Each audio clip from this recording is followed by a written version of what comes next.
Hello students, welcome back to organise knowledge channel. और आज की इस वीडियो में बच्चों हम डिस्कस करेंगे worksheet number 17 for class 6 science subject की। बच्चों ये वर्कशीट है आपके लिए जो कि 27 नवंबर 2020 के लिए शेड्यूल की गई है। आज की वर्कशीट में बेटा हमारा चैप्टर प्रकाश, छाया और परावर्तन कंटिन्यू है। अब आगे हम इसको पढ़ेंगे। प्रकाश से छाया बनती है। लास्ट वर्कशीट में बेटा हमने जो है दीप्त और अदीप्त पिंड के बारे में पढ़ा। हमने पारदर्शी, अपारदर्शी और पारभासी तीनों तरह की वस्तुओं के बारे में पढ़ा। आज हम पढ़ेंगे कि जो प्रकाश है उससे छाया कैसे बनती है। सभी बच्चे जो है छाया के बारे में भली भांति परिचित हैं, ठीक है। हमारी छाया जो है किसी भी ऑब्जेक्ट की जो छाया होती है वो कैसे बनती है वो हम आज पढ़ेंगे।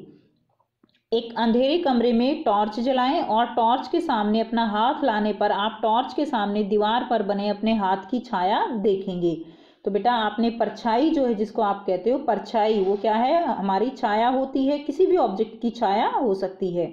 अब देखिए आप क्या करेंगे, टॉर्च को जलाएंगे और टॉर्च के सामने अपना हाथ कीजिए और दीवार को जो है पर्दा समझकर उसके ऊपर देखिए कि आपकी छाया कैसी दिखाई देती है। छाया जो है आप अंधेरे में छाया नहीं देख सकते, और आप जो है देखिए कि क्या अंधेरे में भी आपको अपनी छाया दिखाई देती है। छाया बनने के लिए आपको प्रकाश के स्रोत की आवश्यकता होती है, यानी छाया बनने के लिए प्रकाश जरूरी होना चाहिए। जब प्रकाश का मार्ग किसी वस्तु द्वारा बाधित या अवरुद्ध होता है, यानी जब प्रकाश के मार्ग में कोई भी वस्तु उसको हम रख देते हैं, कोई भी वस्तु उसके मार्ग में आ जाती है और उसका मार्ग रुक जाता है, यानी प्रकाश की किरणें जो हैं वो बेटा बिल्कुल कैसे चलती हैं, सीधी रेखा में चलती हैं। अब जब वो किरणें जा रही हैं और बीच में आपने कुछ लगा दिया यानी उसका मार्ग रोक दिया, तो क्या होगा, उस वस्तु के पीछे के क्षेत्र में क्या हो जाएगा, अंधेरा हो जाएगा, ठीक है। क्योंकि प्रकाश उस क्षेत्र तक ही नहीं पहुंचता है। ऐसा इसलिए है क्योंकि प्रकाश जो है एक सीधी रेखा में चलता है। तो क्या होगा, यहाँ पर मान लीजिए ये दीवार है, तो यहाँ पर आपने अपना हाथ जो है या कोई भी वस्तु जो है वो रखी हुई है, यहाँ से आप टॉर्च की रोशनी जो है डाल रहे हो। अब क्या होगा कि ये प्रकाश सीधी रेखा में जाना चाहिए, तो ये क्या करेगा, इसका मार्ग तो इस वस्तु ने रोक दिया, तो यहाँ पर क्या हो जाएगा, यहाँ पर अंधेरा हो जाएगा, ठीक है। अंधेरे का मतलब क्या होगा, यहाँ पर इस वस्तु की क्या बन जाएगी, छाया, जितने में प्रकाश जो है इस वस्तु ने रोका हुआ है। नेक्स्ट देखिए, वस्तु के द्वारा प्रकाश का एक हिस्सा अवरुद्ध होने पर छाया का निर्माण होता है। तो वस्तु के द्वारा प्रकाश का जो है हिस्सा वो क्या करता है, प्रकाश को रोक लेता है, जिससे छाया का निर्माण होता है। नेक्स्ट हम करेंगे, हम एक दीवार या जमीन या किसी भी सतह पर एक छाया देख सकते हैं जो एक पर्दे के रूप में काम कर सकती है।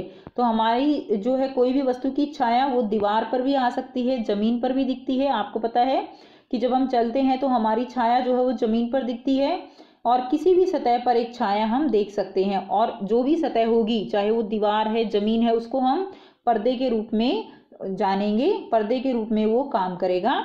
नेक्स्ट देखिए, अपारदर्शी वस्तुएं पारभासी वस्तुओं की तुलना में अधिक गहरी छाया उत्पन्न करती हैं।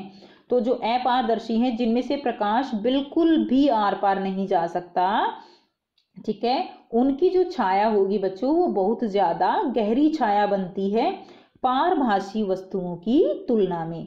नेक्स्ट है, एक अपारदर्शी वस्तु प्रकाश को पूरी तरह से रोक देती है, जबकि एक पारभासी वस्तु प्रकाश को आंशिक रूप से वहां से गुजरने देती है। अब आंशिक रूप से गुजरेगी, जिसके कारण जो छाया जो है वो ज्यादा गहरी नहीं होगी। एक पारदर्शी वस्तु शायद ही किसी भी छाया का निर्माण करती है, क्योंकि यह प्रकाश को माध्यम से गुजरने में बाधा नहीं डालती। तो पारदर्शी जो वस्तुएं होती हैं वो छाया जो है नहीं बनाएंगी, क्योंकि प्रकाश की किरणें उसके आर पार से गुजर जाती हैं।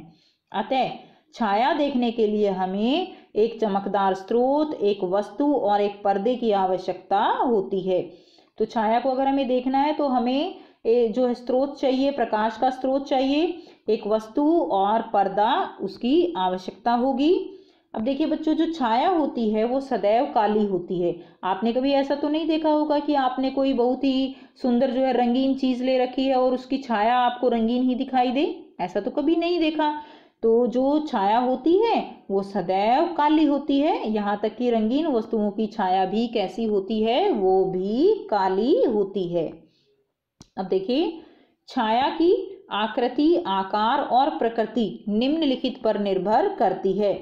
तो छाया की आकृति क्या होगी, उसका आकार बहुत बड़ा होगा या आकार छोटा होगा, उसकी प्रकृति कैसी होगी, तो उसके लिए जो है ये जो बातें हैं इनके ऊपर वो निर्भर करती है। पहला क्या है, कोण जिस पर प्रकाश वस्तु पर पड़ता है। तो पहला है कि जिस कोण से जिस पर प्रकाश वस्तु पर पड़ता है उसके ऊपर निर्भर करती है छाया।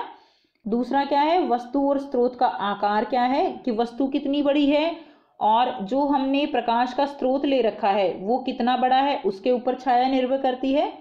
वस्तु और प्रकाश स्रोत के बीच की दूरी, यानी अगर वस्तु आपके पास, मान लीजिए टॉर्च है और आपका हाथ है, या आपने कोई भी मान लीजिए पुस्तक ले रखी है, तो वस्तु और प्रकाश के बीच कितनी दूरी है उसके ऊपर भी छाया जो है वो निर्भर करती है। जितनी आप दूर लेकर जाओगे वस्तु को प्रकाश के स्रोत से, छाया उतनी ही क्या हो जाएगी, छाया छोटी हो जाएगी। जितना पास लेकर आओगे छाया बड़ी हो जाएगी।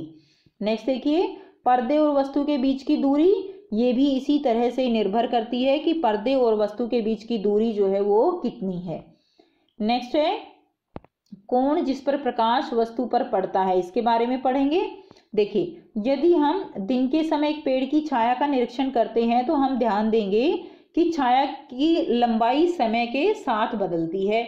आपने दिन में पेड़ की छाया देखी है, तो जैसे जैसे सुबह से दोपहर होती है, दोपहर से शाम होती है, तो छाया की लंबाई जो है वो बदलती रहती है।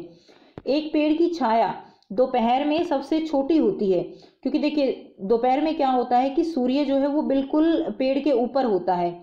उस समय क्या होगा, जो छाया होगी वो बहुत ही छोटी होगी, क्योंकि बिल्कुल एकदम ऊपर से प्रकाश की किरणें आ रही हैं और पेड़ ने उनको रोका है, जिसके कारण छोटी सी छाया बनेगी ऐसे। लेकिन अब सुबह और शाम के समय क्या होता है कि मान लीजिए सुबह और शाम के समय इस तरह से सूरज जो है इस कोण पे आ जाता है, तो जो प्रकाश की किरणें हैं वो जब इस पे पड़ेंगी तो इतना जो है एरिया पे पड़ेंगी, ठीक है ना, इतने क्षेत्र पर, और ये जो है प्रकाश की किरणों को रोकेंगी और क्या होगा, एक लंबी छाया का निर्माण जो है यहाँ पर होगा। इसी तरह शाम में भी होगा यही और मॉर्निंग में भी यही होगा, ठीक है। तो एक पेड़ की छाया दोपहर में सबसे छोटी होती है, सुबह और शाम जो है वही छाया सबसे लंबी हो जाती है। इस तथ्य ने पुराने समय में लोगों को समय जानने में मदद की। तो लोग जो है इसी के आधार पर, पहले के जब घड़ियां नहीं होती थी तो इसी के आधार पर समय का पता लगाते थे कि अब दोपहर है या शाम है या सुबह है। नेक्स्ट देखिए, सोचिए, एक टॉर्च तारे के आकार के कार्ड पर चमकती है। तारे का एक हमने कार्ड ले रखा है, उसके ऊपर हम टॉर्च जो है प्रकाश फैलाते हैं और कार्ड के पीछे रखे पर्दे पर एक छाया बनती है। अब छाया तो बनेगी, यदि टॉर्च को कार्ड से दूर ले जाया जाता है तो छाया के आकार में क्या परिवर्तन होगा। सो बच्चों, अगर हम टॉर्च को कार्ड से दूर लेकर जाएंगे तो क्या होगा, छाया जो है वो क्या हो जाएगी, छाया छोटी हो जाएगी, ठीक है। लेकिन हम अगर कार्ड को टॉर्च के पास लेकर आएंगे तो छाया वो कैसी हो जाएगी, छाया बड़ी हो जाएगी। अब यहाँ पर कुछ प्रश्न उत्तर दिए गए हैं जिनके आंसर हमें करने हैं। तो देखिए, पहला प्रश्न क्या है, छाया क्या है, एक छाया कब बनती है, एक छाया एक किसी वस्तु के बारे में क्या जानकारी देती है। तो आइए बेटा करते हैं आंसर। सो बेटा आप यहाँ से इसका आंसर लिखेंगे। तो देखिए, छाया क्या होती है, जब कोई वस्तु अपनी पिछली तरफ प्रकाश पहुंचने से रोक देती है तब वह काला क्षेत्र वस्तु की छाया होती है। अब छाया कब कैसे बनती है, एक ही क्वेश्चन में आपसे 3 बातें पूछी गई हैं। जब प्रकाश किसी अपारदर्शी वस्तु पर पड़ता है तो वह उस वस्तु में से नहीं गुजर सकता और इससे जो है छाया बनती है। आपसे ये भी पूछा गया छाया कैसे बनती है। तीसरा देखिए, छाया से हमें क्या पता चलता है, छाया से हमें वस्तुओं की आकृतियों के बारे में कुछ जानकारी प्राप्त हो जाती है। तो यहाँ से आप क्वेश्चन नंबर 1 का उत्तर लिखेंगे। नेक्स्ट देखिए, प्रश्न 2 है, क्या वस्तु का रंग छाया के रंग को प्रभावित करता है। सो बेटा आप उत्तर लिखेंगे, नहीं, किसी भी रंगीन वस्तु का की छाया हमेशा काली होती है। तो वस्तु रंगीन है या काली है, इस बात का छाया के ऊपर कोई प्रभाव नहीं पड़ता। प्रश्न 3 है, लकड़ी की कुर्सी पर प्रकाश पड़ने पर क्या होता है। तो बेटा लकड़ी की कुर्सी है, प्रकाश पड़ने पर क्या होगा, छाया बन जाएगी। तो लकड़ी की कुर्सी पर प्रकाश, आप यहां से इसका आंसर करेंगे, लकड़ी की कुर्सी पर प्रकाश पड़ने पर उसकी छाया दिखाई देगी। नेक्स्ट देखिए प्रश्न 4 है, एक पेड़ की छाया दोपहर के समय पेड़ की छाया कैसी होगी, छोटी, ठीक है, एवं सुबह और शाम को सबसे अधिक लंबी होती है। तो यहाँ पर छोटी लिखेंगे, यहाँ पर सुबह और यहाँ पर शाम लिखेंगे, खालिस्तान पूरा कर लेंगे। सुबह और शाम को सबसे अधिक लंबी होती है। प्रश्न 5 है, नीचे दिए गए आंकड़ों पर गौर करें, एक्स, वाई और जेड को पहचानें। तो बच्चों यहाँ पर चित्र दिया गया है, तो देखिए ये क्या है, एक्स क्या है, यहाँ पे एक्स जो है हमारा हाथ दिखाया गया है, और वाई यहाँ पे टॉर्च है, और जेड जो है क्या है, जेड यहाँ पर छाया है। तो आइए बेटा करते हैं इसका आंसर। सो यहाँ से बच्चों आप आंसर करेंगे क्वेश्चन नंबर 5 का। देखिए वाई क्या है, वाई जो है टॉर्च है, एक्स हमारा हाथ है, और जेड जो है हाथ की छाया, जैसा कि चित्र में आपको दिखाया गया है।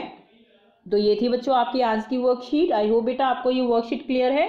कोई भी प्रॉब्लम है आप कमेंट करके पूछ सकते हो। वीडियो अच्छी लगी तो लाइक शेयर जरूर कर दीजिए, चैनल को सब्सक्राइब भी कर लीजिए। And thanks for watching, have a nice day.